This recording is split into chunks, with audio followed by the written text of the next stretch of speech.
It's almost! He's done it again! Unbelievable! Oh, straight into the roof of the net. Nice one. Straight down the middle. So a good performance from both teams here. Hello and welcome to Firstpost. I'm Rupha Ramani. Let's get started.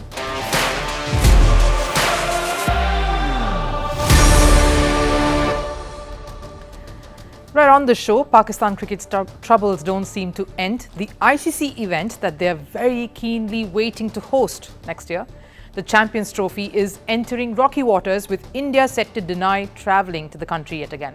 What will happen of the event and how will the standoff play out? That's a little later on the show, but also as the world continues to celebrate D Gukesh, the candidates champion, we look at the secret to his success, what led to making him one of the best chess players in the world. And the Merseyside derby ends in tears of joy for one club and tears of disappointment and dejection for the other. Is this season going to see a bittersweet end to Jurgen Klopp's inspirational tenure at Liverpool? All of that in a while from now, but first, a look at the headlines in Sports 360. We'll start with cricket. Delhi beat Gujarat by 4 runs in India's T20 League. Delhi posted a staggering 224 runs batting first. Rishabh Pant led from the front and smashed an unbeaten 88. In response, Gujarat managed to score 220 for 8. Legendary sprinter Usain Bolt has been named as ambassador for the Men's T20 World Cup that is set to take place in the US and the Caribbean islands. Usain Bolt is one of the most famous athletes from the islands with 8 Olympic gold medals and 11 World Championship titles. Over in football and the Premier League, Manchester United secured a 4-2 victory against Sheffield United. Man United had to come from behind twice to win the game at Old Trafford after trailing 2-1 until the 60th minute mark. Bruno Fernandes's double and Rasmus Højlund's goal sealed United's victory. Over in tennis, former men's world number 1 Rafael Nadal says he's uncertain of playing at the French Open. Nadal told reporters he's far from being in peak form and that he will only play at the French Open if he feels competitive enough. He's currently featuring at the Madrid Open this week. And Japan's Naomi Osaka had a successful start to her Madrid Open campaign. She defeated Belgium's Greet Minen 6-4, 6-1 in straight sets.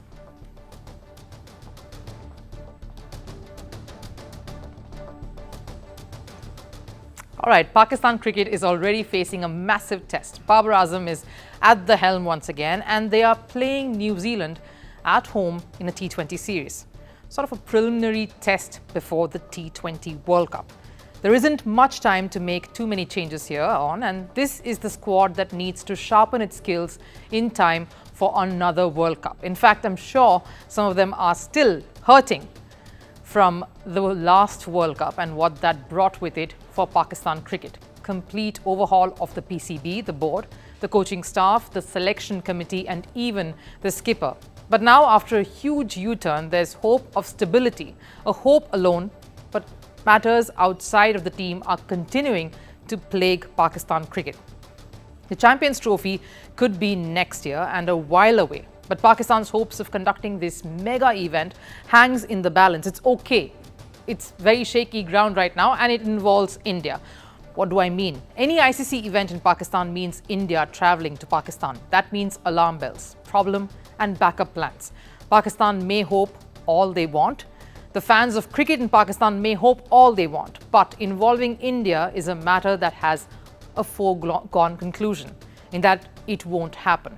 PCB, though, is adamant after a podcast wherein Rohit Sharma, the Indian skipper, said he would like to see India and Pakistan play bilateral series at a neutral venue. There was a PCB source who is said to have quoted saying this.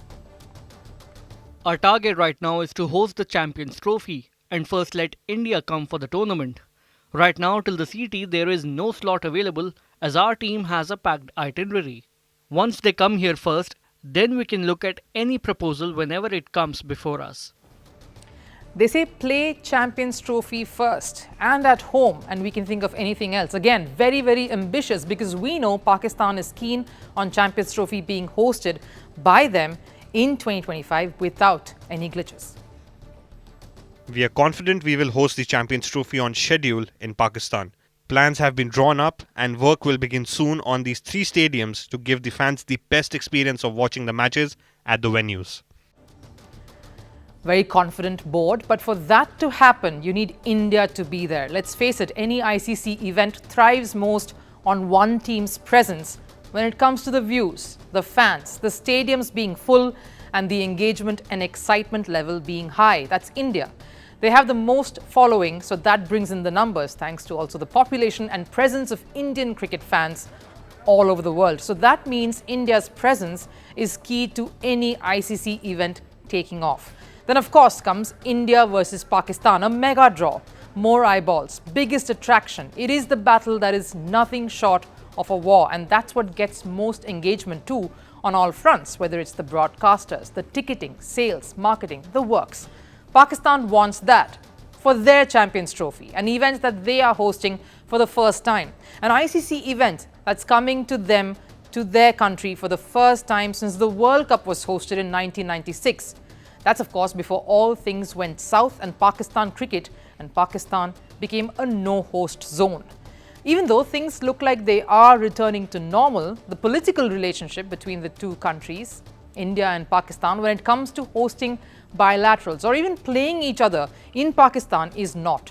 Pakistan says they came to India to play the World Cup last year, so India must return the favour, play Pakistan in 2025 with the Champions Trophy. But here's the thing, what we are hearing, Pakistan may not have any other option other than or the choice to hold that bargaining chip. There is no bargain here. They will have no choice but to adopt a hybrid system if they are keen to host the ICC Champions Trophy without any hiccups, which they are. So what is the solution then? What is bound to happen? Sources say it will be a hybrid setup in all likelihood, like we saw at the Asia Cup last year. Pakistan can host matches of the Champions Trophy between, of course, 7 of the 8 teams or whatever is feasible. India's matches, including the one against Pakistan, will have to take place at a neutral venue, mostly UAE, the country that always is willing to step in to help India out in hosting events and matches, whether it was the IPL some years back or the Women's T20 League before it became the WPL, or certain bilateral face-offs like we saw at the Asia Cup. Pakistan will try its best to avoid this situation. They want this to be Pakistan's event, by Pakistan, in Pakistan, for the Pakistan cricket fan. But if India refuses to travel, the board will have to get an approval from the government for this one to be sanctioned. Then there is little choice. So Pakistan has a massive battle on its hands already, but maybe they should take that one step at a time. Focus on the T20 World Cup at this point. That's the big one coming up. And if all goes well there, they can target what comes next. The historic win came some days ago, but it's still the biggest story of the week. India's D Gukesh scripted history in Toronto. At just 17, Gukesh achieved what many only dream of, winning the prestigious Candidates Tournament, a tournament that decides the challenger for the World Championship. He became the first Indian after Vishwanathan Anand to win the tournament. It was no wonder then that fans and media houses thronged the airport to welcome the boy back home. It was around 3 a.m. local time in the morning. Gukesh stepped out of the Chennai airport, and before he could even make sense of where he was, his surroundings, he had garlands thrown around his neck. While the police was busy escorting him out safely, hundreds of people wanted to congratulate him and crowded him.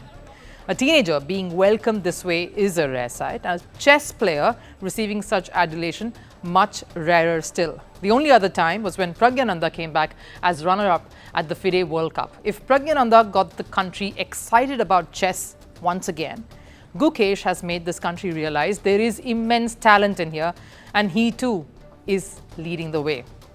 And while Gukesh was welcomed by hundreds of people, strangers who wanted to greet him, be a part of his moment of success and achievement, there was a familiar face in the crowd. It was his mother, Padma Kumari, who would have been thrilled to see her son come home as champion. Gukesh's parents are strangers to chess though. His father is a surgeon and mother a microbiologist. We've said this before, but despite not having a background in chess or even clued into the sport, Gukesh's parents became his strongest pillars and proved to be pivotal to his growth in the sport. They recognized and encouraged his passion in a sport that didn't have too many takers in the country. Behind Gukesh's incredible achievements lies perseverance, sacrifice, and an unwavering support from his family. Financially, there were a few hardships, but that was sorted after he became a grandmaster. While he continues to work hard, we are doing the same to be able to support him in whatever way we can.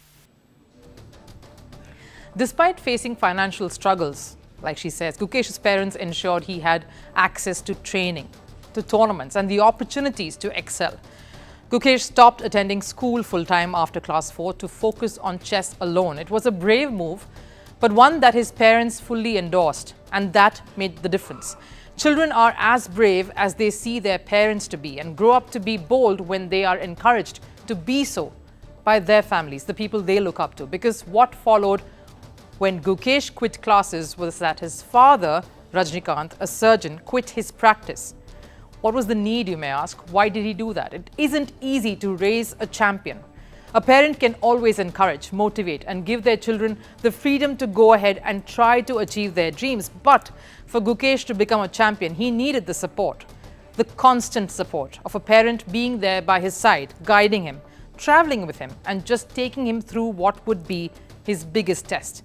We saw that with Sania Mirza during her career. Her father Imran Mirza forgot his own ambitions and his family to be there and support and mentor Sania. So it isn't just one parent's sacrifice or decision, it's that of a family, a collective decision. Each member of that family to recognize the dream and endorse every aspect of it. Because for Rajnikant to travel with his son Gukesh, his mother had to hold fort at home and earn and toil to keep the household running. While Gukesh's mother decided to do that, his father traveled with Gukesh to every single tournament, including the candidates in Toronto.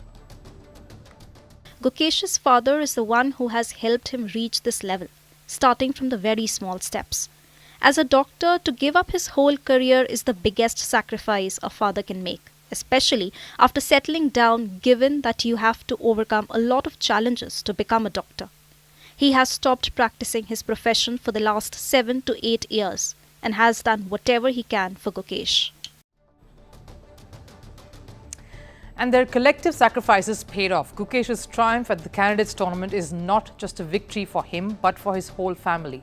It was all of their sacrifices that made him the mentally tough, astute, calm and composed champion that we all see sitting in front of far more accomplished and experienced players and managing to hold his ground. Gukesh's attitude and his mental strength, of course, comes from his parents, who have pulled through the challenges that life threw at them to be by his side. That very same fighting spirit that Gukesh displayed while playing against Hikaru Nakamura and Ian Nepomniachtchi and other experienced campaigners at the candidates tournament, whom he managed to overpass. Gukesh's success story isn't an overnight one. While his parents kept supporting him, it was Gukesh who gave back in equal measure with his hard work and his passion to keep at it. From winning the Under-9 Asian School Chess Championships in 2015 to clinching the World Youth Championships in 2018, Gukesh's journey so far is nothing short of inspirational. And this is just the beginning. There's more to do and many more months down the line that a World Championship face-off awaits opposite Ding Liren. For now, though, the world should admire the rise of Gukesh, not just through the boy's talent and skills, but try seeing it through the struggles, the hardships, the strength of overcoming each hurdle from the lens of the unsung heroes, Gukesh's parents, Padma Kumari and Rajnikant, who have delivered a blockbuster. It's a season of farewells in the city of Liverpool. While Liverpool will bid a tearful goodbye to their inspirational manager Jurgen Klopp at the end of the season, Everton said farewell to Goodison Park, where they played the last game against arch-rivals Liverpool. Everton will part ways with their home stadium at the end of this year, a stadium that has been their home for more than 130 years. It was their last Merseyside derby at the stadium. The Merseyside derby is the name given to the contest between Liverpool and Everton, the two intercity rivals. Why Merseyside though? The name is derived from the River Mersey that runs right between, separating the two clubs. The rivalry between Liverpool and Everton has been a long-standing one, and so the game last night was both emotional and added a key chapter to their history. Liverpool stepped into the match with the quest of keeping their title hopes alive, while Everton were focused on avoiding the bottom three spots. So so that they can continue playing in the Premier League and not get relegated. And their emotions combined with a spirited performance produced a magical display. Despite the odds stacked against them, Everton gave their fans much to cheer for, clinching a vital 2-0 victory over Jurgen Klopp's men. The victory not only lifted Everton's spirits but also dented Liverpool's chances in their pursuit of a glorious finish. No good thoughts at all. Very disappointed, frustrated, obviously. Had now obviously a few interviews, and I would say you can sum up. It was not good enough. You honestly can read the table. So shall I say now we are still fully in over? So we need a crisis at City and Arsenal, and we need to win football games, because if they start now losing all the games and we do what we did tonight, nothing changed. And then we are not safe in the Champions League as well. So we should just play better football. Klopp's dejected words sum up the tense situation Liverpool find themselves in after a loss against Everton that nobody was expecting. Because the last time Everton won at the Goodison Park against Liverpool was more than 13 years ago, in a match that saw Arsenal manager Mikel Arteta playing for Everton. And by defeating Liverpool, Everton seems to have handed their former player a rather important gift, a gift that they will happily accept in the Premier League title race. Because with this loss, Arsenal will fancy their chances much more. But let's keep the emotions aside for a minute. This game came as a bit of a shocker. A 2-0 defeat for Liverpool was never on the cards, especially when they dominated the game with the ball. They had most possession and more shots on the target. And despite that, Liverpool weren't clinical enough. But that's how Liverpool's past 4 weeks have been. From the highs of the Carabao Cup win to defeats across competitions, and this one last night clearly has pegged them back in their ambitions to finish on top. Post that win over a more fancied Chelsea at the Carabao Cup final, it looked like Liverpool were on track to give their manager Klopp the most triumphant send-off. But as the season wore on, so too their will to stay fierce, that's worn down too. First they were knocked out of the FA Cup, then the Europa League, and now a disastrous result at the Premier League title race. So much so that Klopp isn't even confident of a Champions League spot, despite a 14-point cushion over 5th place Tottenham. The threat of missing out on Champions League football spot, Klopp may be being a bit dramatic here, but this loss is sure to have hurt. And Klopp's honest disappointment only highlights how intense it is getting for the top 3 teams out there. In fact, their lead star, Virgil van Dijk, was shattered after the game, admitting that if they continued to play this way, missing crucial chances and failing to close out key games, then they will have to forget finishing well at the Premier League. And with Klopp's tenure coming to an end, Liverpool fans are left wondering if this season will be a bittersweet one to end Jurgen Klopp's tenure. Time for last serve. Paris is trying to get all the right noises going for the Olympics that is just some months away now, and they are using their many tourist attractions to drive home the point of this one being a memorable edition. The latest, their run in the Louvre at the iconic stadium as a build-up to the Games.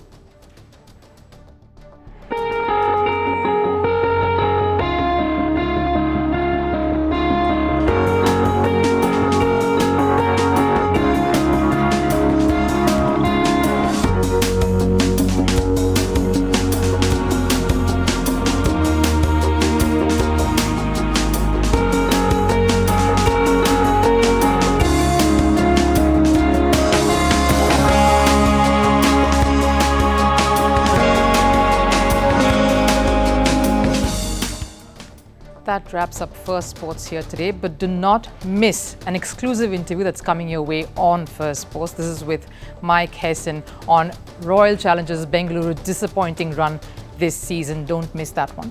But for now, it's bye-bye. Take care. Till I see you again.